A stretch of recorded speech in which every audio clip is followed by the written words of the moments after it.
शाम के 7 बज रहे हैं। नमस्कार, न्यूज 24 पर आप देख रहे हैं सबसे बड़ा सवाल। आपके साथ में हूं मानक गुप्ता। बिहार के बाद अब एक और राज्य मोदी की झोली में आने जा रहा है। तमिलनाडु में सत्तारूढ़ यानी रूलिंग पार्टी एआईएडीएमके के दोनों धड़े मोदी के साथ आने को तैयार दिख रहे हैं। जयललिता की मौत के बाद पार्टी पहले ही टूट चुकी है। नंबर 2 की नेता शशिकला जेल में है। ऐसे में बीजेपी ने लगता है सही समय पर सही दाव खेला है और इसीलिए अब 50 सांसदों वाली एआईएडीएमके भी एनडीए में आने को बेताब दिख रही है। दिलचस्प है कि बिना चुनाव के ही बिहार के बाद अब तमिलनाडु भी मोदी राज का हिस्सा बनने जा रहा है। विरोधियों ने इस पर भी सरकार को घेरना शुरू कर दिया है। कांग्रेस का आरोप है कि उत्तर भारत के बाद अब दक्षिण में भी मोदी ने सरकारों का शिकार शुरू कर दिया है। इसीलिए हमारा सबसे बड़ा सवाल आज यही है, क्या दक्षिण भारत में भी मोदी ने लगा दी है सेंध और क्या अपराजय मोदी के सामने नतमस्तक होती जा रही हैं पार्टियां? इसी पर बहस होगी, लेकिन पहले सुनिए जो तमिलनाडु में हो रहा है उस पर कांग्रेस का क्या आरोप है। चलिए, तो सबसे बड़ा सवाल में आज मेरे साथ बीजेपी से जीवीएल नरसिम्हा है, कांग्रेस से मीम अफजल साहब हैं, मेरे साथ यहां स्टूडियो में टीके राजलक्ष्मी है, सीनियर जर्नलिस्ट हैं और साउथ इंडियन पॉलिटिक्स पे खासी पैनी नजर रखती हैं। मेरे साथ आप देख पा रहे हैं स्क्रीन पर जेडीयू से निखिल मंडल काफी रिलैक्स्ड मूड में लग रहे हैं और मेरे साथ आरजेडी से रामानुज प्रसाद भी थोड़ी देर में जुड़ने वाले हैं। आप सभी का बहुत बहुत स्वागत। जीवीएल, पहला जवाब आपसे चाहता हूं। कांग्रेस का आरोप है आपने अब साउथ में भी पोचिंग शुरू कर दी है। पोचिंग मतलब शिकार शुरू कर दिया है सरकारों का। जवाब दीजिए। नॉर्थ का आपका मिशन लगभग पूरा हो गया, अब आपकी नजर साउथ पर है। मानक जी, हमारे गठबंधन की सरकार आंध्र में बहुत 3 साल से चल रही है। कर्नाटक में हम पहले सत्ता में रहे हैं और केरल में भी हमारी एनडीए के गठबंधन ने पिछले चुनावों में हमारी वोट शेयर बहुत हद तक बढ़ा है। तो इसलिए साउथ दक्षिण भारत में भाजपा कोई बड़ी फोर्स नहीं है, ये समझना बिल्कुल गलत होगा। कांग्रेस एक के बाद एक राज्य कांग्रेस दक्षिण में भी खोती जा रही है, जहां एक समय दक्षिण भारत में कांग्रेस का पूरी तरह एक कांग्रेस का बोलबाला था। आज कांग्रेस वहां से भी खिसकते हुए साफ दिख रही है। राष्ट्रीय पार्टी के लिए 2 पार्टियों के लिए वहां जगह नहीं है। तो जो कांग्रेस की जो भूमिका रही है वो आज भारतीय जनता पार्टी हर राज्य में हम उस भूमिका में दक्षिण में भी आ रहे हैं। तो इसलिए मैं समझता हूं अपने बल पर भी हम ग्रो कर रहे हैं और अन्य दलों को भी साथ लेकर के हम चुनाव में जा रहे हैं। तो अन्नाडीएमके कोई कांग्रेस की अलायंस पार्टनर तो नहीं था। उनको क्यों दुख होता है जब एडीएमके हमारी उम्मीदवार को लोकसभा में, राष्ट्रपति चुनाव में, उपराष्ट्रपति चुनाव में समर्थन करती है या हमारी बिल्स को राज्यसभा में हमें समर्थन देती है, तो कांग्रेस को क्यों कष्ट होता है? मुझे इस बात की मुझे जवाब चाहिए, क्योंकि अन्नाडीएमके किसी खेमे में नहीं था पहले। आज अन्नाडीएमके चाहती है कि जो केंद्र में सरकार है उनके साथ हमें अच्छे संबंध बनाए रखना चाहिए। नहीं, एक सेकंड। आप एडीएमके की तरफ से आप मत बोलिए। जीवीएल, आप एडीएमके की तरफ से मत बोलिए। मेरे पास एडीएमके से कोई गेस्ट नहीं है, कोई पैनलिस्ट नहीं है, लेकिन ये आप मत कहिए। मैं आपसे दूसरी बात पूछना चाह रहा हूं। कांग्रेस कह रही है ये पोचिंग है, आपको क्या लग रहा है, क्या वजह है? ये मत कहिए कि उनको लग रहा है केंद्र से अच्छे रिश्ते होने चाहिए। क्या वजह है जीवीएल? ऐसा कौन सा आपने दाव चला है तमिलनाडु में कि वहां दोनों के दोनों धड़े एडीएमके के वो आपके साथ आने को बेताब दिख रहे हैं? मैं इसका सच एक बहुत ही ऑनेस्ट जवाब आपको देता हूं मानक जी। तमिलनाडु में जो एडीएमके के जो नेता थे डॉक्टर जयललिता, तो जयललिता के रहते हुए अन्नाडीएमके अपने आप में एक बड़ी फोर्स थी। बट उनके निधन के बाद मैं समझता हूं अन्नाडीएमके भी इस तलाश में है हमें कोई बड़े कोई चेहरा मिले। मैं समझता हूं आज मोदी जी का जो जलवा है ये केवल साउथ नॉर्थ में नहीं, पूरे देश भर में उनकी जलवा है। तो इसलिए प्रधानमंत्री मोदी जी के साथ या एनडीए के साथ अच्छे संबंध बनाना एडीएम के लिए भी, उनके लिए भी एक राजनीतिक एक अस्त्र के रूप में काम करता है। मतलब तो गुजरात में चाहे कांग्रेस के एमएलए हो, यूपी में चाहे एसपी बीएसपी के एमएलसी हो, बिहार में चाहे जेडीयू हो या फिर तमिलनाडु में एडीएमके के हो, सबके सब नरेंद्र मोदी का जलवा देखकर उनके सामने नतमस्तक होते जा रहे हैं। यही कह रहे हैं आप? मोदी जी का जलवा है बिल्कुल बिल्कुल ऐसे ही है, बिल्कुल ऐसे ही स्थिति है। पूरे देश भर में 3 साल के बाद मोदी जी के प्रधानमंत्री बन के 3 साल हो गए, तो उनकी जो पॉपुलैरिटी है आज चरम सीमा पर है। ये मैं नहीं कह रहा हूं, गैलप की जो सर्वे जो मीम अफजल साहब क्यों नहीं आप हजम कर पा रहे हैं? उसमें 73 अगर एआईएडीएमके भी एनडीए में जा रही है, मीम अफजल साहब आप हजम क्यों नहीं कर पा रहे हैं इस बात को? हमारे हजम करने का सवाल नहीं है, मैं सिर्फ ये पूछना चाहता हूं कि मोदी जी इतने ज्यादा पॉपुलर हैं तो फिर इलेक्शन में जाइए ना। बिहार के अंदर इलेक्शन कराया होता आपने, आपको अपनी औकात पता लग जाती, पता लग जाता कितना जलवा है। आपके जलवे जहां जहां पर हम देख चुके हैं वहां भी हम जानते हैं। यूपी में जो आपने जलवा दिखाया उसके पीछे क्या था वो भी हम अच्छी तरह से जानते हैं। देखिए ये पोचिंग भी है, शिकार भी है, दूसरों के आंगन में घुस के शिकार कर रहे हैं ये लोग। और अगर इतने पॉपुलर हैं तो शिकारी बनने की क्या जरूरत है? क्यों शिकार कर रहे हैं ये तो ऐसा लग रहा है हंटिंग कर रहे हैं पूरे देश के अंदर। जहां भी इनकी सरकार नहीं है वहां इनकी नजरें हैं और राल टपक रही है कि किसी तरह हमारे हाथ में आ जाए, हम पूरे देश पे काबिज हो जाएं। ये कांग्रेस मुक्त भारत की बात करते थे, अब ये अपोजिशन मुक्त भारत की बात कर रहे हैं। पहले अपने साथ लेना चाहते हैं, उसके बाद जब साथ ले लेंगे फिर उनकी गर्दनें भी काटेंगे ये। अभी देखिएगा आप 1.5 साल के बाद नीतीश कुमार का क्या हाल करते हैं ये। आप मेरी बात लिख लीजिए, ये भारतीय जनता पार्टी की राजनीति, ये जो अभी कह रहे थे, मैं बड़ी ईमानदारी से जवाब देता हूं। ईमानदारी तो भारतीय जनता पार्टी को छूके भी नहीं गुजरी। आप लोग सारे देश के अंदर करप्शन के खिलाफ मुहिम चलाते हो और आपसे हमने जितने केसेस करप्शन के उठाए आपके, आप बोलने को तैयार नहीं है। और राजनाथ जी ने यहां तक कह दिया कि ये कोई यूपीए की सरकार थोड़ी है कि हम इस्तीफा दे देंगे। हम कौन से, यानी हम अगर आपके करप्शन के इल्जाम पे बहुत सी मामला में हमने इस्तीफा दिया तो आप समझ रहे हैं कि हम बेवकूफ हैं। और आप पे जितना भी इल्जाम लगा दें, मीम अफजल साहब बहुत अहम बात आपने कही है। मीम अफजल साहब बहुत इंपॉर्टेंट बात आपने कही है। मीम अफजल साहब क्या आप ये इशारा कर रहे हैं कि जो जयललिता भ्रष्टाचार के मामले में कन्विक्ट हो चुकी थी, आज बीजेपी अगर उस पार्टी से हाथ मिला रही है, इसका मतलब भ्रष्टाचार पे कॉम्प्रोमाइज कर रही है? क्योंकि लालू जी की पार्टी को भ्रष्ट पार्टी ये कहते हैं क्योंकि लालू जी कन्विक्टेड है। एक जगह नहीं है, आपको मैं बताऊं, ये नरेंद्र मोदी जी ने अपनी एक तकरीर में 33 करप्शन के इल्जाम नीतीश कुमार पे लगाए थे। 33 इल्जाम गिन के, आप कहें तो मैं आपको सुनवा देता हूं, उसकी जो वीडियो है बाकायदा और सोशल मीडिया पर आजकल चल रही है। वो 33 इल्जाम लगाए कि ये हमेशा से करप्ट रहे हैं, हमेशा करप्ट थे ये भी और लालू यादव भी। आज उसके साथ आपने सरकार बना ली। आप यानी आपके साथ जो आ जाए वो करप्शन फ्री है, चूंकि मुकदमे तो आप ही कायम करते हो, जेल में तो आप ही भेजते हो, सीबीआई तो आपके पास है, ईडी तो आपके पास है। आज भी आपने लालू यादव का नाम लेकर के आपके सुशील मोदी ने इल्जामात लगाए। अरे सरकार आ गई, अब भी आपका बस नहीं चल रहा, क्या कच्चा खाओगे लालू यादव को? मीम अफजल साहब ऐसा लग रहा है आप काफी नाराज हैं एआईएडीएमके के इस फैसले से कि वो एनडीए में जाना चाहती है।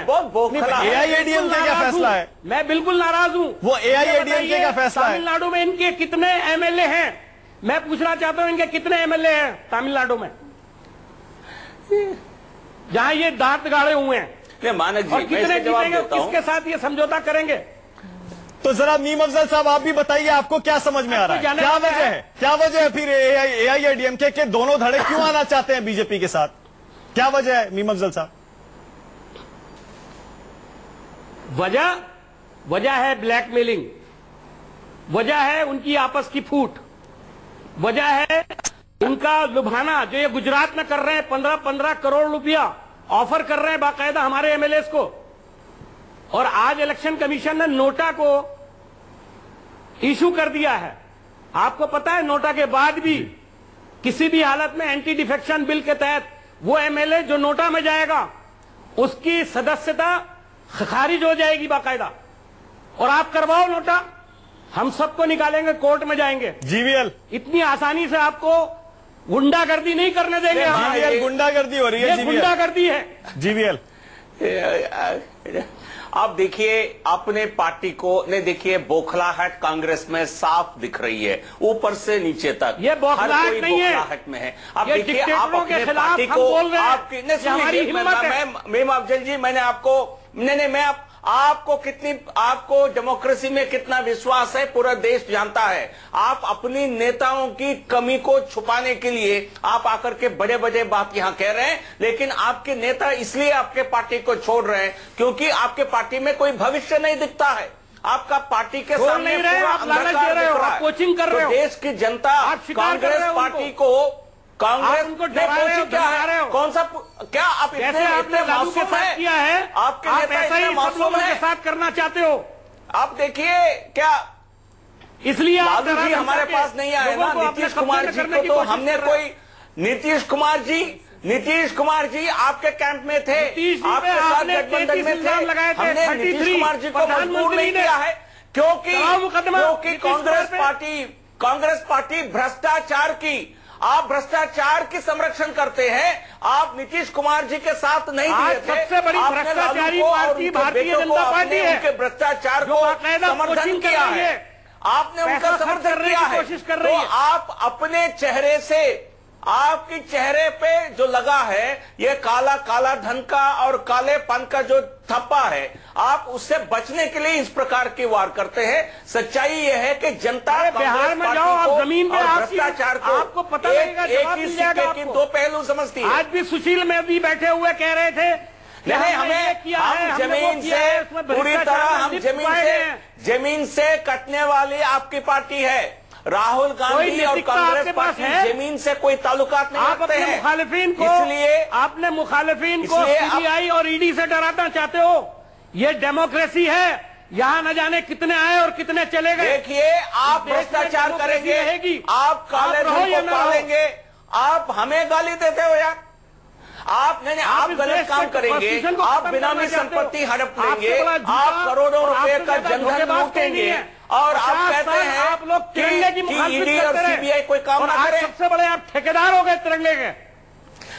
आप मुद्दे से भटक रहे हैं मीम अफजल जी। आप जब काले धन और बेनामी संपत्ति पालेंगे, क्या उसकी जवाब आपको नहीं काला देनी चाहिए? धन पकड़ा ये तो क्या बता दो। सरकार को, ईडी को, सीबीआई को जवाब आपको नहीं देना चाहिए? धन पकड़ा ये तो बता दीजिए जीवीएल जी। आप तो सेफोलॉजिस्ट रहे हैं। बहुत ज्यादा वो बता दीजिए। बहुत ज्यादा कितना बताइए ना, बहुत ज्यादा तो बताइए ना। बहुत ज्यादा पकड़ा हमारे गया। पास कितना कम से कम 25-30 हजार करोड़ रुपए। कितना काला धन पकड़ा? बाकी आपसे ही वसूल करना है। लोग पकड़े गए। नहीं, आपके ऊपर बहुत केसेस चल रहे हैं, बहुत लोग पकड़े गए आपके भी। डिक्लेयर किया, वो गायब कहाँ है? कहाँ है वो गायब? वो जिसने 14,000 आप झूठा प्रचार जो भी करना चाहे, आपके नेताओं पर जब अटैक होता है, चिदम्बरम जी के पास, उनके बेटे के पास इतना पैसा कहां से आया? रॉबर्ट वाड्रा के पास इतना पैसा कैसे आया? गिरफ्तार करो। आपके वीरभद्र सिंह हिमाचल के मुख्यमंत्री, उनके पास कैसा पैसा आया?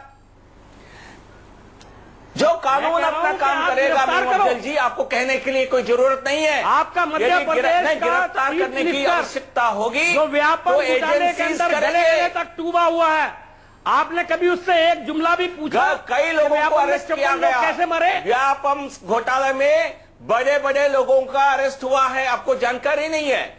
बड़े बड़े लोगों का अरेस्ट हुआ है। सबसे बड़े लोगों का अरेस्ट हुआ है, बताइए, गिनवाइए। तो ये हमने किसी को नहीं बख्शा। कितने लोग पकड़े गए उसमें? न एक मंत्री को भी, एक बड़े मंत्री ने भी, उनको भी शक के गुंजाइश में उनको भी जेल भेजा गया। आपकी तरह। अच्छा, एक सेकंड अब रुक जाइए। देखिए, आज वापस मुद्दे पे ला रहा हूं मैं। मुझे पता है बीजेपी कांग्रेस की जब डिबेट होती है तो वो एक मुद्दे से शुरू होकर देश के सारे मुद्दे कवर कर लेती है। मीम अफजल साहब, एक छोटे से सवाल का जवाब दीजिएगा। आप बहुत नाराज दिख रहे हैं और आपका गुस्सा जायज है। फरमाइए। क्योंकि आप कह रहे हैं बिहार के बाद तमिलनाडु में भी बिना चुनाव के, बिना किसी जनाधार के तमिलनाडु में बीजेपी सत्ता पे एक तरह से काबिज होने जा रही है। लेकिन मीम अफजल साहब, कोई तो वजह होगी ना कि एक एक करके सारी पार्टियां बीजेपी के साथ आना चाह रही हैं। जेडीयू ले लीजिए और अब एआईएडीएमके भी ले लीजिए, कोई तो वजह होगी। आप कह रहे हैं सीबीआई, ईडी है, ब्लैकमेलिंग है, लेकिन बाकी जगह ये जीत भी तो रहे हैं। उसकी वजह बता दी आपको, वो मैंने बता दिया। जो इतने पॉपुलर हैं कि जीत रहे हैं, तो इलेक्शन तक, चुनाव तक इंतजार क्यों नहीं करते? ये हंटिंग क्यों कर रहे हैं? इन्होंने मणिपुर में क्यों हंटिंग की? इन्होंने नॉर्थ ईस्ट में क्यों हंटिंग की? इन्होंने बिहार में क्यों हंटिंग की? अगर ये जीत रहे हैं और बहुत पॉपुलर है मोदी जी अगर इतने पॉपुलर हैं, मोदी जी अगर इतने पॉपुलर हैं, नीतीश शाह साहब जो हैं वो इनसे भी ज्यादा अगर पॉपुलर हैं, तो फिर आप चुनाव लड़ो ना मेरे भाई, चुनाव लड़के जीतो, जहां आप जीतो, हमने माना है उसको। ये हंटिंग क्यों कर रहे हैं आप? शिकार क्यों कर रहे हैं लोगों को? नहीं आप लेकिन पैसे का दुरुपयोग पहले भी करते थे और आज भी कर रहे हो आप खुला। संविधान के तहत नो पैसे का खेल आप खेलते हैं मीम अफजल जी, आप जानते हैं। संविधान की दुहाई मत दो आप, सरकार सबसे बड़े संविधान के मुखालिफ आप है। आप कैश संविधान की दुहाई मत दो, अच्छा नहीं लगता है फरोख करना, आपसे ज्यादा संविधान की खरीद फरोख करना, संविधान को तोड़ने वाला कोई देश में नहीं है, हमारी नहीं है। चलिए रुक जाइए मैं चलिए यहीं से ले रहा हूँ। मीम अफजल साहब कह रहे हैं हंटिंग हो रही है, पोचिंग हो रही है, शिकार हो रहा है। निखिल मंडल, एक सेकंड में आ रहा हूँ आपके पास। आप संविधान को भी निखिल मंडल हंटिंग करने वाले हो। निखिल मंडल, क्या आपका शिकार हुआ है? क्या आपकी पोचिंग हुई है? क्या निखिल मंडल, क्या आपको खरीदा गया या ब्लैकमेल किया गया है? निखिल मंडल,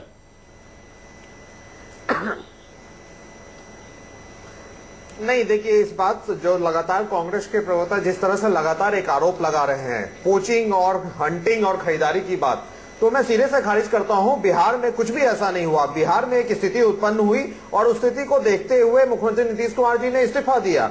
हाँ, इस्तीफे के बाद शीर्ष नेतृत्व के तरफ से प्रधानमंत्री नरेंद्र मोदी जी की तरफ से एक ट्वीट आया और उसके बाद एक बात हुई, दोनों पार्टी के दरमियान बात हुई और तब जाके गठबंधन के लिए आगे आया गया। बीजेपी की तरफ से भी और जेडीयू की तरफ से भी तमाम विधायक दल की बैठक हुई और निखिल एनडीए के गठबंधन हुई और फिर हम वो हमें सब पता है क्या हुआ। बिहार के एग्जाम्पल को लेकर तो कहीं से पोचिंग और जी हाँ, लेकिन हम ये कह रहे हैं, ठीक है आप कह रहे हैं पोचिंग नहीं हुई, कोई शिकार नहीं हुआ, लेकिन क्या वजह है नीतीश कुमार पूरी तरह नतमस्तक हो गए मोदी जी के सामने? सिर्फ सरकार नहीं बनाई, ये भी कह दिया 2019 में उनके सामने टिकने वाला कोई है ही नहीं, किसी में हिम्मत नहीं है पूरे देश में। नतमस्तक नहीं है तो क्या है फिर ये? नहीं तो जब हमने फिर नहीं ऐसा नहीं है। जब हम साथ आए तो सिर्फ ऐसा नहीं है कि भाई परिस्थिति के हिसाब से साथ आए, हम दिल से साथ आए और आगे भी सभी कुछ में साथ हैं। तो कैसे कह सकते हैं? और एक ये सच्चाई है, अगर प्रधानमंत्री नरेंद्र मोदी जी अगर देश के लगभग कोने में अगर कहीं ना कहीं स्थापित हो रहे हैं, वहां उनकी गवर्नमेंट आ रही है, तो ये पॉपुलैरिटी को डिनाई नहीं किया जा सकता। कांग्रेस के लोग अलग बात है, हताशा के दौर में आकर के अलग बात कह रहे हो, लेकिन सच्चाई यही है कि पॉपुलैरिटी है जो कि फैक्ट है। हाँ। अच्छा निखिल, आप मीम अफजल साहब एक सेकंड जरा, निखिल जरा अपनी समझ से और बताइए मुझे। निखिल, जो तमिलनाडु में हो रहा है, एक बात पता है कि आपको कितनी जानकारी है तमिलनाडु की पॉलिटिक्स की, लेकिन वहां जयललिता की मौत के बाद, ललिता की मौत के बाद AIADMK टूटी। अब दोनों के दोनों फैक्शंस एनडीए के साथ आने को तैयार है। आपको लगता है ये पोचिंग है या हंटिंग है या खरीदे गए या ब्लैकमेल किए गए, जैसे मीम अफजल कह रहे हैं?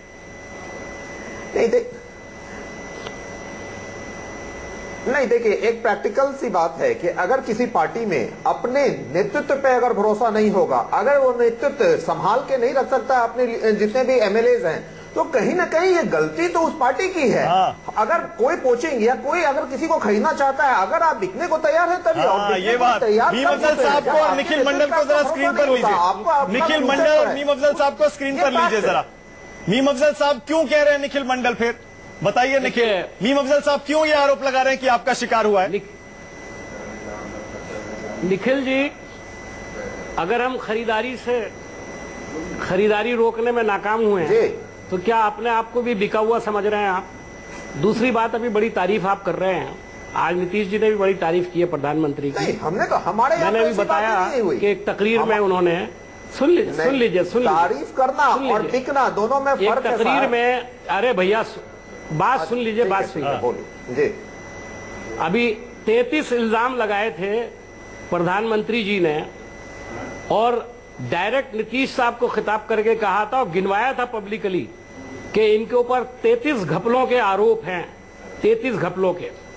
अचानक आप बहुत ईमानदार हो गए। दूसरी बात, आपको याद होगा DNA का सवाल किसने उठाया था और जवाब किसने दिया था? लालू यादव ने नहीं दिया था, उसका जवाब खुद नीतीश जी ने कहा था। और ये कहा था कि हमारे डीएनए तलाश कर रहे हैं, यानी हमको बिहारी होने का डीएनए बताया जा रहा है।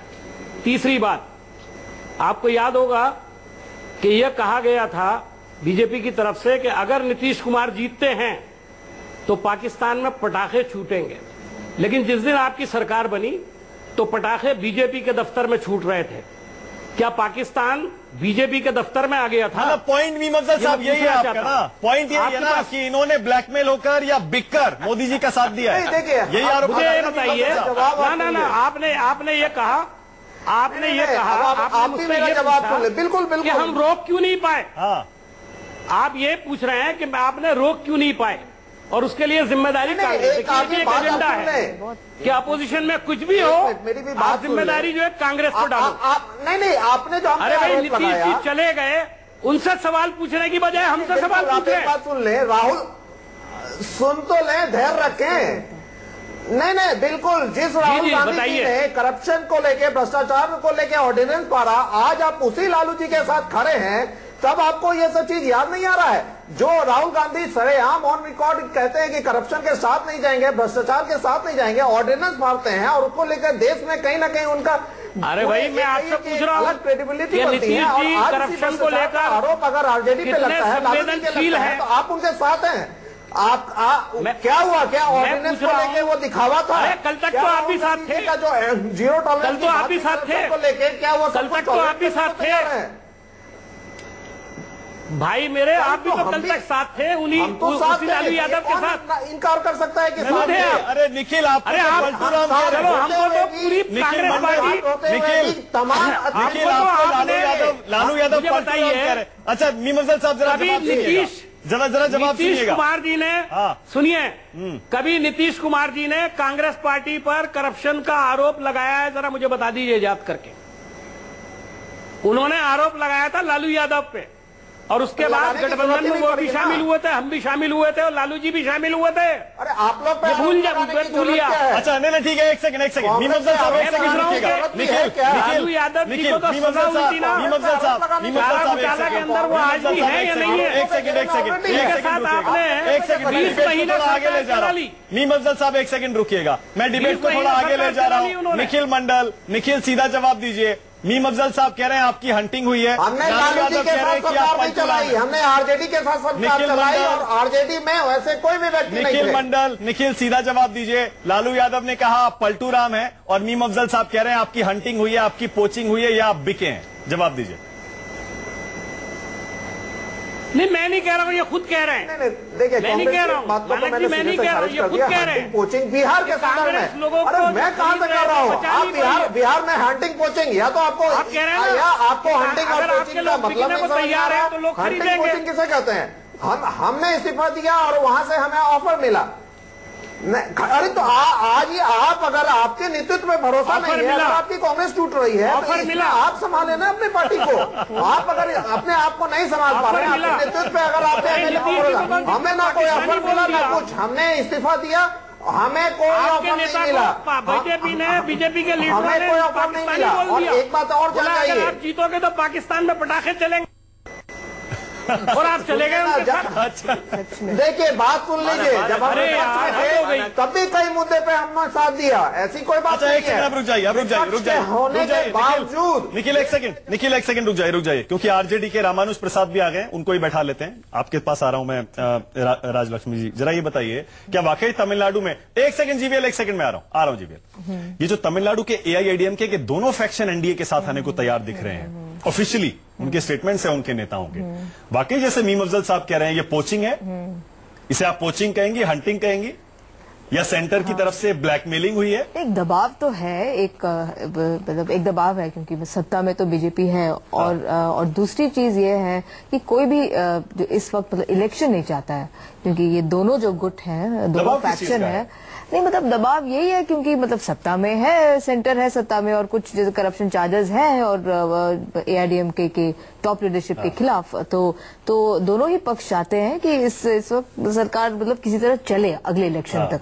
और ये बात तो साफ है कि इलेक्शन तो अभी हुई थी, और जिसमें एआईएडीएमके को भारी बहुमत 50 मिला था, बिल्कुल 50 एमपी 50 एमपी जी। तो इसी पार्लियामेंट में तो सारा का सारा जो बैलेंस है पावर का, वो एकदम से एनडीए की तरफ शिफ्ट हो जाएगा, बिल्कुल, और ज्यादा। बिल्कुल, खासतौर से राज्यसभा में। बिल्कुल, और इसीलिए जो है बीजेपी भी चाहती है कि ये जो है दोनों गुट उनके साथ आए, और अगर वो दोनों गुट साथ आते हैं तभी उनको फायदा भी है, मैक्सिमम फायदा है ना, और क्योंकि उसमें भी स्प्लिट हो जाएगा अगर वो अलग अलग तरीके से सपोर्ट देते हैं। तो साउथ इंडिया की पॉलिटिक्स बहुत बदल जाएगी फिर तो। सिर्फ एक केरला छोड़ दीजिए, और कर्नाटक में भी इलेक्शन आने वाला है, वहां बीजेपी पहले गवर्नमेंट में आ चुकी है। आंध्रा और तेलंगाना दोनों में बीजेपी के सहयोगी बैठे, चाहे टीआरएस ले लीजिए, टीडीपी ले लीजिए। नहीं, ऐसी बात तो नहीं। साउथ इंडिया में फिर जैसा जीवीएल कह रहे हैं कि हम तो पहले से साउथ इंडिया में कह रहे हैं हम मौजूद हैं जी। जो इनकी अब बीजेपी की पॉलिटिक्स है, मोदी जी अमित शाह डुओ की, वो साउथ इंडिया में क्या है ये? क्योंकि वेंकैया नायडू को वाइस प्रेसिडेंट के लिए लाए, तभी से सब समझ रहे थे अब ये साउथ इंडिया में क्या करेंगे। नहीं, साउथ में मतलब केरल में नहीं है, ऐसी बात नहीं है कि पूरे साउथ में है, केरल में नहीं है, और तमिलनाडु में भी लगभग नहीं के बराबर है।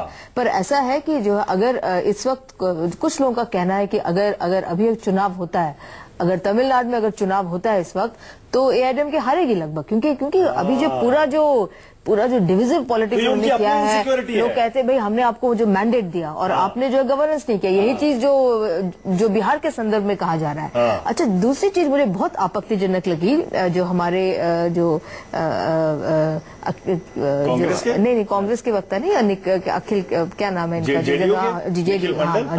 निखिल ने जो कहा, ये जो भी जहां जा सकता है, मतलब खरीद, मतलब जहां भी जो ऑफर आता है, ऑफर से क्या मतलब था उनका? ऑफर से मेरे ख्याल पैसे का मतलब नहीं था। ठीक है, ऑफर से पैसे का मतलब था कि गठबंधन का ऑफर। हाँ, नहीं, उसके पहले उन्होंने ये भी कहा कि जो भी खरीदना चाहे, उन्होंने ये खरीद शब्द इस्तेमाल किया, जो मुझे लगा कि क्या आज के दौर में क्या हम राजनीति, ये आप क्लैरिफाई करिए। अगर आपने वो शब्द इस्तेमाल किया है तो ये बहुत ही एक मंडी नहीं है ये कि जहाँ पे खरीद फरोख्त। मुझे लगता नहीं है वो ऐसा बोलेंगे। और एक चीज और है, विधायकों या नेताओं या पार्टी में सरकारों की खरीद फरोख्त को तो कोई भी नहीं कहेगा सही है। कांग्रेस के बारे में ठीक है, देखिए भ्रष्टाचारी कहते थे, या वो भी मतलब दल बदलू, मतलब इधर उधर से लेते थे, पोच करते थे। पर ऐसा है कि जो बीजेपी के बारे में तो हम लोग ने कार्डर बेस्ड पार्टी है बीजेपी, हाँ ठीक है, कुछ सिद्धांत है, हाँ, और उसमें जो है कार्डर से आते हैं लोग, है ना, मतलब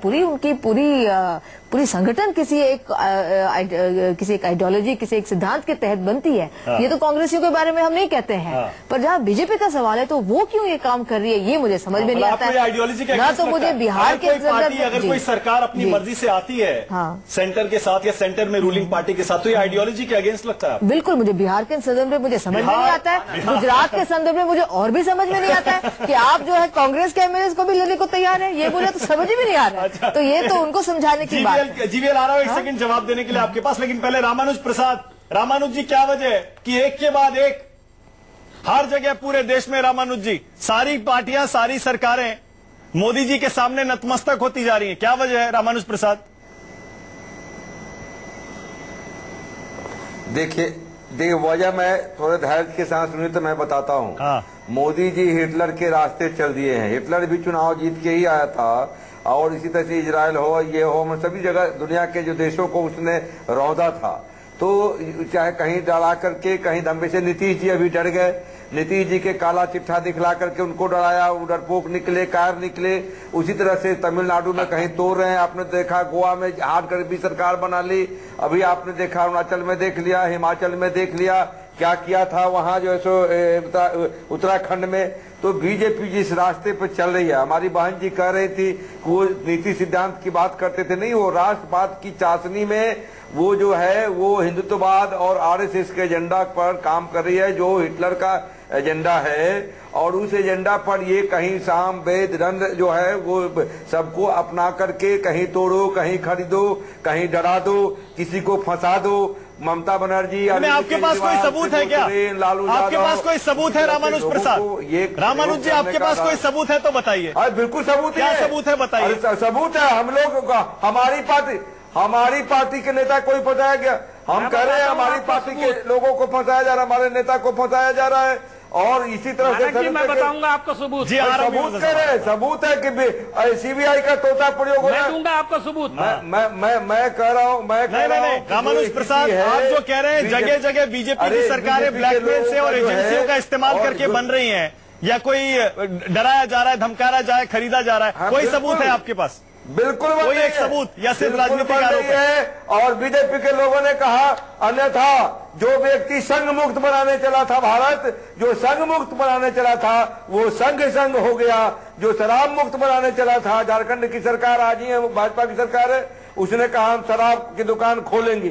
तो अच्छा एक सेकंड रुकिए, एक सेकंड रुकिए, रामानुज प्रसाद, रामानुज प्रसाद, एक सेकंड रुकिएगा जरा, एक सेकंड रुकिएगा, एक सेकंड, मैं एक सेकंड जरा रामानुज प्रसाद को और निखिल मंडल को स्क्रीन पर लीजिए, पटना स्टूडियो को स्क्रीन पर लीजिए। संविधान को ही धज्जी उड़ाए जा रहे हैं, हाँ धज्जी उड़ाए जा रहे हैं। अच्छा एक सेकंड, एक कमेंट और कर दीजिए जरा। रामानुज प्रसाद आपके बराबर में बैठे हैं निखिल मंडल जेडीयू के, ये आपके बराबर में निखिल बैठे हैं। करप्शन वाला चीज। हाँ रामानुज जी, रामानुज जी, अरे रामानुज जी सुनिए तो सही, देश के गरीबों गाँव सुनिए तो सही रामानुज जी, रामानुज प्रसाद, अरे रामानुज जी सुनिए ना, आपके बराबर में निखिल मंडल बैठे हैं जेडीयू के। मैं कह रहा हूँ जरा इन पर एक कमेंट करिए, इन पर करिए। ये बिके हैं, डरे हैं या इन्होंने घुटने टेके हैं, क्या किया इन्होंने? डरे हैं, डरपोक हैं। इनको जिस तरह से बीजेपी के लोग विपक्ष के नेताओं को निपटाने में लगे हैं, चाहे वो ममता हो, केजरीवाल हो, जो क्यों डरेंगे जी के लोग क्या जो बोल पाएंगे।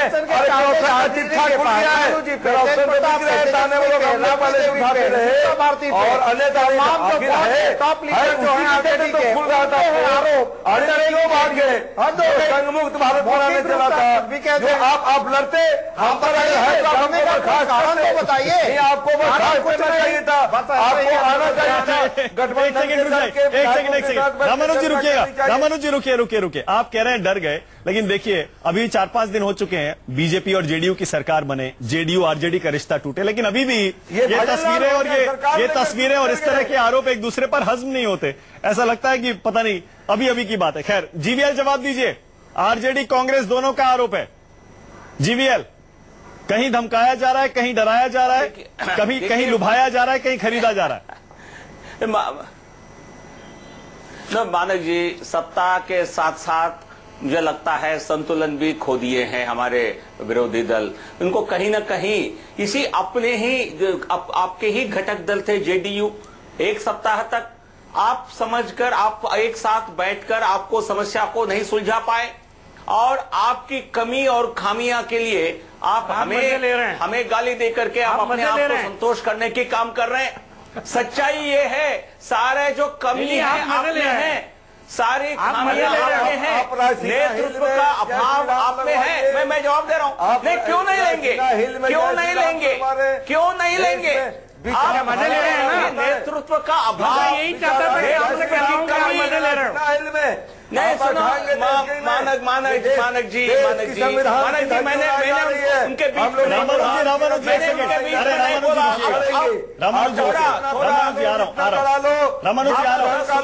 डरने वाले नहीं है। राष्ट्रीय जनता दल के लोग और विपक्ष के लोग डरने वाले नहीं है, डरने वाले नहीं है। रामानुज जी धमकाने का हिटलर के नेतृत्व के अभाव भारत चाहिए। ये विपक्ष अभियान बात कर रही है, गुंडाराज चलाने वाले हमें कोई सर्टिफिकेट न दे। 31.8 पर आपने किया है, ये जंगल राज देने वाले हमें कोई सर्टिफिकेट नहीं दे। गुंडागिर्दी करा, आप जंगल राज को चलाते हैं, माफिया के जरिए आप अपनी राजनीति करते हैं। अपराधीकरण के अलावा, भ्रष्टाचार के अलावा आपके पास कुछ कहने के लिए कुछ ही नहीं है। योगी को बनाया मुख्यमंत्री, कितने केस है, गुंडाराज हो रहा है, गुंडाराज चलाने वाले लोग। आप जो कुछ कहना है कह लो भाई, लेकिन आपने जिस प्रकार भ्रष्टाचार को समर्थन दिया। अच्छा रुक जाइए एक सेकंड, जीवीएल एक सेकंड रुकिए। रामानुज जी रुकिए। रामानुज जी एक सेकंड, अरे रुकिए। मीम अफजल साहब सबूत दीजिए।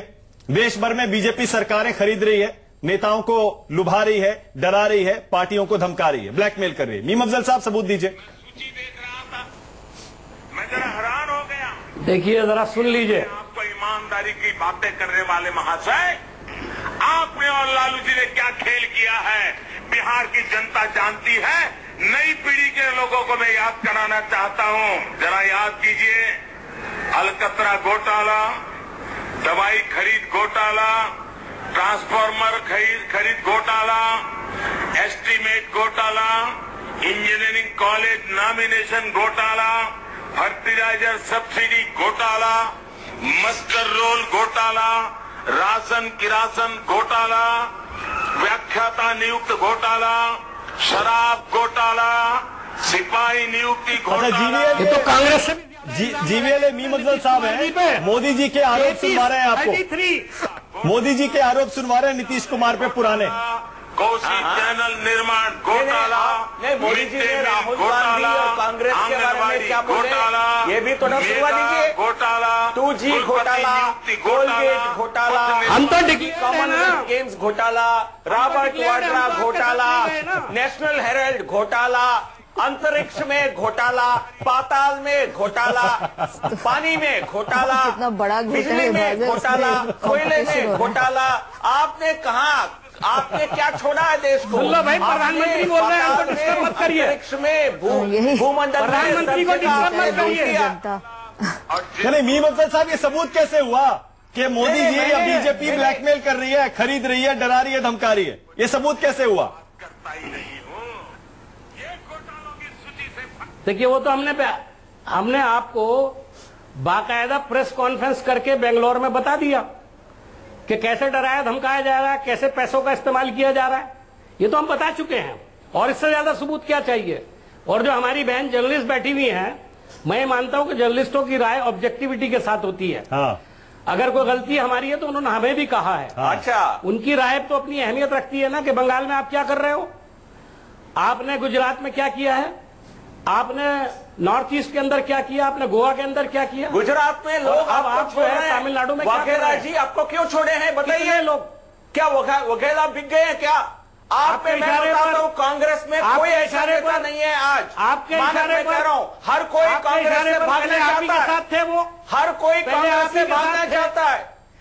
हर कोई कांग्रेस से आज भागना चाहता है। आपका डीएनए है ना। कांग्रेस इस डीएनए था ना आपका पतन इतना हुआ है। अरे आप ही का डीएनए है भाई। हम यदि हाँ कहते हैं, आप ही का डीएनए है। क्यों लग जाएगी मेरे पार्टी के बाहर? आप में कोई नेता ही नहीं बचेंगे। आपकी पार्टी का पतन, बात सुनिए मेरी, आपके पार्टी का पतन का मैं पूछना चाहता हूं, आप अपने अगर कांग्रेसी इतने करप्ट है, लोग का लक्ष्य को पहले समझ लीजिए। अगर सुनो मेरी बात, जीवीएल, अगर कांग्रेसी इतने करप्ट हैं तो आप उनको एक दिन पहले पार्टी में लेते हो और अगले दिन उनको राज्यसभा का मेंबर बना देते हो। अचानक करप्शन झुल जाता है कांग्रेस। यहाँ किसी को तो तुम्हारी हमारे पास 3 साल से केंद्र में सरकार है, आप एक आरोप नहीं लगा सकते हैं। जीवीएल लेकिन बीजेपी इतनी जल्दी में क्यों लग रही है? जीवीएल एक सेकंड, मीम अफजल साहब एक सेकंड रुकिएगा। जीवीएल, मीम अफजल साहब एक सेकंड, जीवीएल, बीजेपी इतनी जल्दी में क्यों है? पूरे देश पर कब्जा करने को या पूरे देश पर राज करने के लिए इतनी जल्दबाजी में क्यों है? बिहार ले लिया बिना चुनाव के, अब तमिलनाडु भी बिना चुनाव के आप ले रहे हैं, ये जल्दबाजी क्यों है? मानक जी, नहीं जल्दबाजी कहां हो रही है? किसी एक पार्टी के लिए क्या हमें सुशासन देना, पूरे देश भर में सुशासन देने के लिए हमारे पास राज्य सरकार होनी चाहिए। हमारी एक कल्पना रही है, इसमें कोई चुपने वाली बात नहीं है। हमने चीज सुन लीजिए थोड़ा, आप इनको बोलिए थोड़ा सुन ले। मैं आपकी पार्टी का सोच बताना चाहता हूं, इस प्रकार की कोई नहीं हो सकता है। आप इनको बोलिए थोड़ा सुनने के लिए। सुन लीजिए मीम अफजल साहब, सुन लीजिए, कोई पॉइंट नहीं कह रहे हैं। हाँ सुन लीजिए, जीवीएल बता रहे हैं कि क्यों सब जगह सरकार बनाते जा रहे हैं। हाँ बताइए जीवीएल। अब हम तो एक राष्ट्रीय पार्टी है, हम केंद्र में शासन में हैं, हम केंद्र में बहुत अच्छे शासन दे रहे हैं 3 साल से, लेकिन पूरे देश भर में इस प्रकार के काम करना चाहते हैं। हम 3 साल पहले हमने लक्ष्य रखा है, हम केंद्र से लेके पंचायत तक भारतीय जनता पार्टी की सरकारें होनी चाहिए। लोकल स्थानीय सरकारें, राज्य सरकारें, केंद्र सरकारें, हम उसके लिए बिना चुनाव के भी सेवा कर रहे हैं, बिना चुनाव के भी। इसमें कुछ अच्छे लोग हमारे साथ आके जुड़ना चाहते हैं, हम उनको लेंगे, क्यों नहीं ले सकते हैं? क्या राजनीति में कोई इस प्रकार की कोई रोक है? आप क्या जाएंगे? कोई अच्छे लोग नहीं, करप्ट लोग आपके पार्टी के शीर्ष स्तर पर हैं, मैं आपको कह दूं, अरे राजा को भी आपके बुला लो। पार्टी का खराब डीएनए के कारण आपकी नेतृत्व है, आपकी नेतृत्व के कारण कमी है। उनको आप बुला लीजिए, आपके बुलाते हैं वो आपके खाते में है, आप बेशक उनको अपने पास रखिए। आप राजा को आपके खाते में जाए, वो ईमानदार हो गया। इस बात को लेकर अच्छा लग रहा है। एक सेकंड मीमंजल साहब रुकिएगा हमारे मीमंजल साहब रुकिए एक सेकंड रुकिए। जीवीएल मीमंजल साहब जरा रुकिए, एक सेकंड रुकिएगा। हम कोई अरे एक सेकंड सर, एक सेकंड। निखिल मंडल, आपको भी लगता है कि बीजेपी को ऊपर से लेकर नीचे तक, दाएं से लेकर बाएं तक पूरे भारत के नक्शे पर जो राज करने का लक्ष्य है उसका, निखिल मंडल, क्या सही है ये? केंद्र से पंचायत तक, हर राज्य में, हर गांव में, कोने कोने में सपोर्ट करते हैं आप इसको? देखिए, सिर्फ बीजेपी की बात नहीं है, कोई भी पार्टी अपने आप को एक्सपैंड करना चाहती है, इसमें कहीं से भी कोई गलती नहीं है। बिना चुनाव के भी। दूसरी बात कि मैंने कहीं से भी ये नहीं कहा कि पोचिंग या फिर खरीद, नहीं, देखिए, पोचिंग और खरीद फरोख्त को कोई जस्टिफाई नहीं कर सकता है। मैंने कहा कि नेतृत्व की कमी, अगर नेतृत्व पे भरोसा नहीं होगा तभी आपके विधायक टूटेंगे। ठीक है, ये तो कहने वाली बात होती है खरीद फरोख्त। किसी एक व्यक्ति ने क्या कोई एग्जाम्पल के साथ आए कोई कि खरीद फरोख्त हुई है? सवाल होता है। आरजेडी के जो लोग हम पे कह रहे हैं कि हम डर गए, तो आप ये बताए ना, आरोप लगा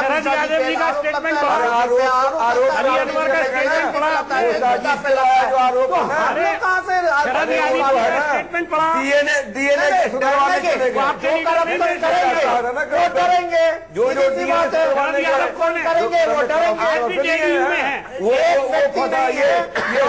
नीतीश कुमार जी पे उसी करो करके भागे। रामानुज जी रुकिए एक एक करके ऐसे समझ नहीं पाएंगे, दर्शक भी नहीं समझ पाएंगे कोई क्या बोल रहा है। रामानुज जी रुकिए एक एक करके निखिल बोलने फिर आप बोलिएगा। निखिल बोलने फिर आप बोलिएगा। अली अनवर अंसारी ने क्या बोला? हिटलर के रास्ते चलने वाले अली अनवर अंसारी क्या बोल रहे हैं? अच्छा चलिए रामानुज जी बताइए, शरद यादव जी क्या बोल रहे हैं? रामानुज जी जरा बताइए। चलिए रामानुज जी बताइए, अगर ऊपर से नीचे तक सब जगह बीजेपी राज करेगी तो विपक्ष का क्या होगा फिर? ये तो एक के बाद एक राज्य पर कब्जा करते जा रहे हैं। देख, मैं आपको बताना चाहता हूँ, जेल भेजेंगे अरमान जी मैं ये बताना चाहता हूँ कि निश्चित तौर पे भेजेंगे उनको सब। देश जेल आप सब जाओगे। अरे वो समय दूर नहीं, 69% जनता आपके खिलाफ पहले भी वोट डाली हुई है। हम लोग आप लोगों को, संघ के लोगों को जय श्री राम का जो नारा लगवा रहे हैं, हम लोग सबका दवाई करेंगे। जनता समझ रही है। आप लोगों ने ठगा था चाय वाला के बेटा के, कहाँ गए? आप मीम अफजल को क्यों जेल भिजवा रहे हैं? कहाँ गया 15 लाख रुपया? आप मीम अफजल को जेल क्यों भिजवा रहे हैं? आपके साथी है वो तो। विचारधारा सबसे बड़ा होता है। नीतीश कुमार के जैसा हम लोग यही बाकी है, यही देखना बाकी है। विपक्ष में आज भी जान है, विपक्ष की जो जनता है, ठीक है, हम लोग लड़े। हम खुद चाहते हैं, हम आपके साथ हैं, हम तो खुद चाहते हैं। देश में विपक्ष मजबूत रहना चाहिए। देश में मजबूत विपक्ष नहीं होगा तो लोकतंत्र कैसे चलेगा? राजलक्ष्मी जी बताइए, अगर इसी तरह से चलता रहा, एक सेकंड रामानुज जी, अगर इसी तरह से चलता रहा, विपक्ष जैसे धीरे धीरे सिमटता जा रहा है, कुछ एक राज्य रह गए हैं बस अब एक, बिल्कुल, तो ये तो अच्छा संकेत नहीं है लोकतंत्र के लिए। लेकिन क्या कर सकते हैं? जीवीएल कह रहे हैं हम संविधान के अंदर रह के सब कर रहे हैं, हर पार्टी एक्सपेंड करना चाहती है, तो इसमें गलत क्या है? वो तो ठीक है, पर क्या किसी भी कीमत पर ये भी सवाल उठता है, क्या मतलब किसी भी कीमत पर आप एक्सपैंड करना चाहते हैं, फिर आपकी जो खुद की जो पार्टी के जो सिद्धांत हैं वो कहाँ रह जाते हैं? और फिर जैसे किसी ने कहा कि विचारधारा भी कुछ होती है भाई, ये नहीं कि आप नेता को देख के थोड़ी जाते हैं। बिना चुनाव के इस तरह के गठबंधन को आप सही नहीं मानते? जी हाँ, मतलब बिल्कुल नहीं, मतलब ठीक नहीं लगता है, मतलब मुझे नहीं लगता ठीक लगता है। आपने जिस पार्टी के खिलाफ चुनाव लड़ा, आप जीतने के बाद उसी पार्टी से बाद में जाके मिल जाए। बिल्कुल, मतलब सुशासन हो या जो भी हो, आप कह दिए आपने उस जो मतलब उनके खिलाफ, मतलब चुनाव के पहले जब चुनाव हुए थे, बिहार के चुनाव, तो जेडीयू सबको पता है कि नीतीश, तमिलनाडु भी वही है। तमिलनाडु में एक अलग परिस्थिति है, पर उसमें जैसे मैंने कहा कि जो है दोनों जो फैक्शन है वो नहीं चाहते कि जो पर चुनाव वहां भी हो। बीजेपी ऑपोजिशन में है। हाँ, ऑपोजिशन में है। बीजेपी क्योंकि प्रेजेंस नहीं है वहां पर। बिल्कुल, पर वो प्रेजेंस बिल्ड करना चाह रही है, ठीक है, वो उनका अपना जो प्रायोरिटी है वो बिल्ड कर सकती है। हाँ। पर तो ये जो है बिहार में जो हुआ है, हाँ। अब देखिए ऐसा है कि मतदाता आज के दौर में ऐसा नहीं कि मूर्ख है, हाँ। वो भी सब देख रहे हैं और सब कुछ सुन रहे हैं, और वो भी देख रहे हैं कि भाई आज एक पार्टी विपक्ष में थी। जीवीएल का जो आर्गुमेंट है वो कह रहे हैं कि सब जगह सब पार्टियों को, नेताओं को ये लग रहा है कि आज पूरे देश में मोदी की लहर है, वो हर राज्य जीतते जा रहे हैं। ऐसे में अगर वो हमारे जहाज पर आना चाहते हैं तो इसमें दिक्कत क्या है? नहीं तो बिहार में तो नहीं जीते वो, और वो दिल्ली में भी नहीं जीते, ठीक है, यूपी में जीते, वो एक उनकी हासिल हुई, जो भी है अच्छा था उनकी पार्टी के लिए। पर ऐसी बात नहीं है, फिर सदर्न स्टेट्स में भी ऐसी बात नहीं है कि बीजेपी का कुछ खास वहां पे जो है प्रेजेंस है। कर्नाटका में भी ऐसा नहीं है कि पूरी पार्टी एक साथ है, ऐसी बात नहीं है, वहां भी गुटबाजी है। तो जीवीएल चुनाव तक क्यों नहीं वेट करते? मैं वही कह रहा हूं, इतनी जल्दबाजी क्या है? मीम अफजल साहब भी वही कह रहे हैं, अगर आपको अपनी ताकत का इम्तिहान लेना है, टेस्ट करना है, आपको लग रहा है मोदी जी लोकप्रिय हैं, तो चुनाव तक क्यों नहीं इंतजार किया आपने? बिहार में और तमिलनाडु में भी क्या मानिक जी, पहले मैं आपको तमिलनाडु में समझाऊं। तमिलनाडु में यदि एडीएमके अभी कोई फैसला नहीं हुआ है, लेकिन एडीएमके एनडीए में शामिल हो जाती है, उसमें चुनाव करने की कहां से बात आती है? तो एनडीए में जाने की कोई अनुमति चाहिए क्या? क्यों जनता से जाकर के फिर उसके लिए परमिशन मांगना पड़ेगा? ये तो सरकार तो एडीएमके का ही है, अभी भी चुनाव जनादेश भी उन्हीं को मिला है। ठीक है। और जहां तक बिहार का सवाल है, हमारे पास दोनों विकल्प थे। एक, हम सरकार गठबंधन में नीतीश कुमार जी को समर्थन दें, सरकार बनाए, या बिहार को चुनाव की तरफ धकेल दें। तो हमारी बिहार की जनता बिल्कुल चुनाव नहीं चाहती। ठीक है, क्लोजिंग कमेंट मीम अफजल साहब, क्लोजिंग कमेंट। दोष मिलना चाहिए। मीम अफजल साहब, दिक्कत क्या है आपको? अगर सारी पार्टियां आना चाहती हैं एनडीए में, कहीं आपकी बौखलाहट तो नहीं है कि संसद में 50 सांसद एक साथ मोदी जी के साथ चले जाएंगे एनडीए के साथ, एआईएडीएमके के? इसीलिए आप बौखला तो नहीं गए? अगली बार 44 नहीं मिलेगी, इसकी डर सता रही है। अगली बार 44 सिमट कर 4 हो जाएगा। पहले तो मुझे ये बता दें, हाँ, पहले तो ये बता दें जीवीएल जी कि इन दोनों फैक्शंस में कितने कितने लोगों को, दोनों में से कितने कितने लोगों को आप सेंटर में मिनिस्टर बनाने वाले हैं। उससे अंदाजा हो जाएगा कि आप लालच दे रहे हो या लोग आपकी तरफ खींचे चले आ रहे हैं। वैसे ही अभी जो हमारी बहन ने कहा यहाँ पर जी, आपने किसी पार्टी सरकारों पर दबाव डालने का जो आपका तरीका है, दबाव डालने का जो तरीका है, कैसे बनी थी, वो आप इस्तेमाल कर रहे हैं। अरे भाई, हम तो करप्ट थे ना, आप तो बहुत दूध के धुले हुए, आप ये सब काम क्यों कर रहे हो? हाँ, हम दूध के धुले हुए हैं, दावा करके काम वही करते हो सारे। आपकी तरह हम भ्रष्ट नहीं है। प्रोग्राम हम बनाते हैं देश को आगे बढ़ाने का, आप फीता काटते हो। प्रोग्राम शुरू हम करते हैं, आप फीता काटते हो और बोलते हो कि ये हमने किया। अरे थोड़ी शर्म तो आनी चाहिए। अरे सारे जितने प्रोग्राम आपने फीते काटे वो सब हमारे खाना कमीशन, और आप कहते हो हमने देश के लिए कुछ किया नहीं। खाना ही कांग्रेस। अरे आपने चलिए को खरीद रखा है। अरे सर मीम अफजल साहब, टाइम भी खत्म हो गया मेरे पास, टाइम भी खत्म हो गया। थोड़ा ठंडा पानी पीजिए। आज मीम अफजल साहब काफी गुस्से में थे, लेकिन जायज सवाल पूछे और जीवीएल ने उसी ताकत के साथ जवाब भी दिए। बहुत बहुत शुक्रिया सबसे बड़ा सवाल में आने के लिए। आज जीवीएल नरसिम्हा, मीम अफजल, निखिल मंडल, रामानुज जी, बहुत बहुत शुक्रिया। Thank you Rajlakshmi ji studio में आने के लिए। थोड़ा सा ब्रेक लेंगे, देखते रहिए News 24।